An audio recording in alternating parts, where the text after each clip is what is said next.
નમસ્કાર. ચલો સીધા જ આજના વિષય પર આવીએ.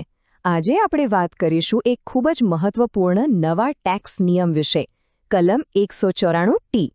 આ એવો નિયમ છે જે ભારતમાં ભાગીદારી પેઢીઓ જે રીતે એમના પાર્ટનર્સને પેમેન્ટ કરે છે એ આખી રીતને બદલી નાખશે.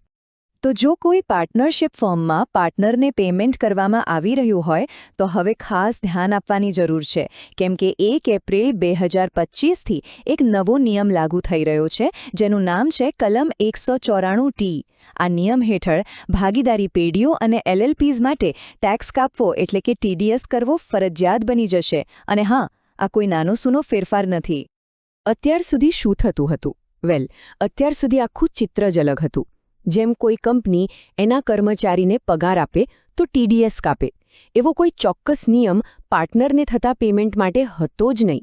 મતલબ કે પગાર હોય, વળતર હોય કે વ્યાજ હોય, એના પર કોઈ સ્પેસિફિક TDSની જોગવાઈ નહોતી.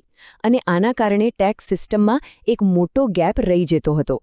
અને બસ આ જ ગેપને પૂરવા માટે સરકાર લાવી છે કલમ 194T. આ એકદમ ફંડામેન્ટલ ચેન્જ છે. એનો મુખ્ય હેતુ એ જ છે કે પાર્ટનર્સને જે પણ પેમેન્ટ્સ થાય છે એને હવે TDSના દાયરામાં લાવવામાં આવે, જેથી ટેક્સ કમ્પ્લાયન્સ વધુ સારું બને. તો સવાલ એ છે કે આ કલમ 194T આખરે છે શું? એકદમ સાદા શબ્દોમાં કહીએ તો આ એક નવો કાયદો છે. એ કહે છે કે હવેથી કોઈ પણ પાર્ટનરશિપ ફર્મ કે LLP જ્યારે એના પાર્ટનરને અમુક ખાસ પ્રકારના પેમેન્ટ્સ કરશે ત્યારે એના પર TDS કાપવો જ પડશે. અને ખાસ યાદ રાખજો, આ નિયમ 1 એપ્રિલ 2025થી લાગુ થવાનો છે. ઓકે, તો હવે નિયમ વિશે તો જાણી લીધું, પણ સવાલ એ છે કે આ કામ કેવી રીતે કરશે? ચાલો એની ડિટેલ્સમાં જઈએ. શું કાપવાનું છે, ક્યારે કાપવાનું છે અને કેટલું કાપવાનું છે, આ બધું સમજવું દરેક ફર્મ માટે ખૂબ જ જરૂરી છે. સૌથી પહેલો અને અગત્યનો સવાલ, કયા પેમેન્ટ્સ પર TDS લાગશે? અહીંયા સ્ક્રીન પર સ્પષ્ટ દેખાય છે. જો પાર્ટનરને સેલેરી, બોનસ, કમિશન કે પછી મૂડી પર વ્યાજ ચૂકવવામાં આવે તો એના પર TDS કપાશે. પણ અમુક વસ્તુઓ આમાંથી બાકાત છે, જેમ કે જે નફાનો હિસ્સો મળે છે અથવા કોઈ પાર્ટનર જે ઉપાડ કરે છે એના પર કોઈ TDS નથી. આ ભેદ સમજવો ખૂબ જ જરૂરી છે. ઠીક છે, તો હવે રેટની વાત કરીએ. કેટલા ટકા TDS કાપવાનો?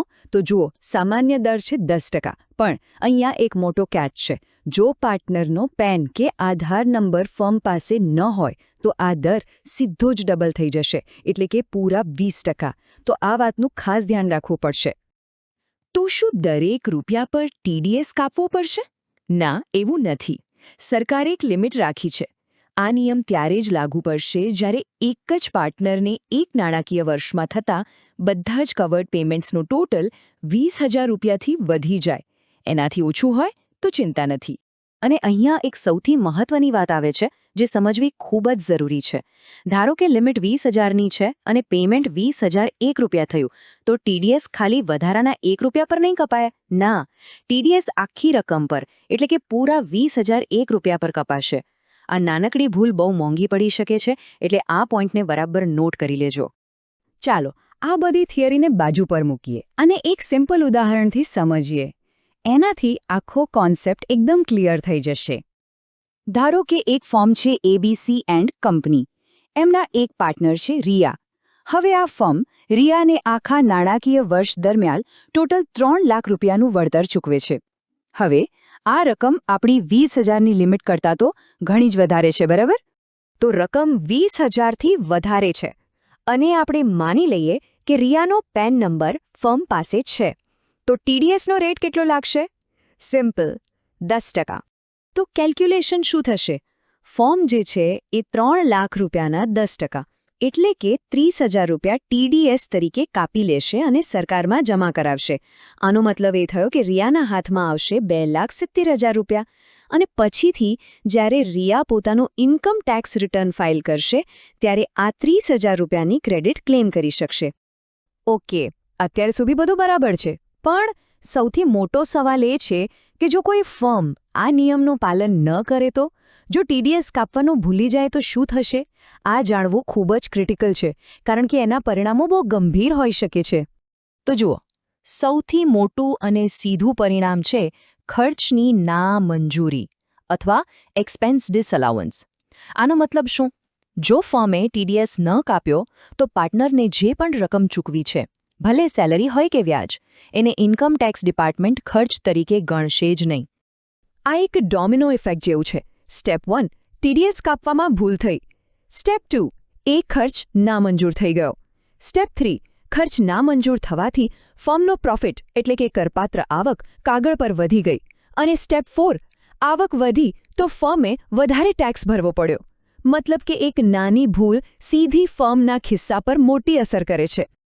ઓકે, તો આટલી બધી ચર્ચા પછી આમાંથી મુખ્ય કઈ વાતો છે જે દરેક ભાગીદારી પેઢીએ ગાંઠ બાંધી લેવાની છે? ચાલો ફટાફટ એના પર એક નજર નાખી લઈએ.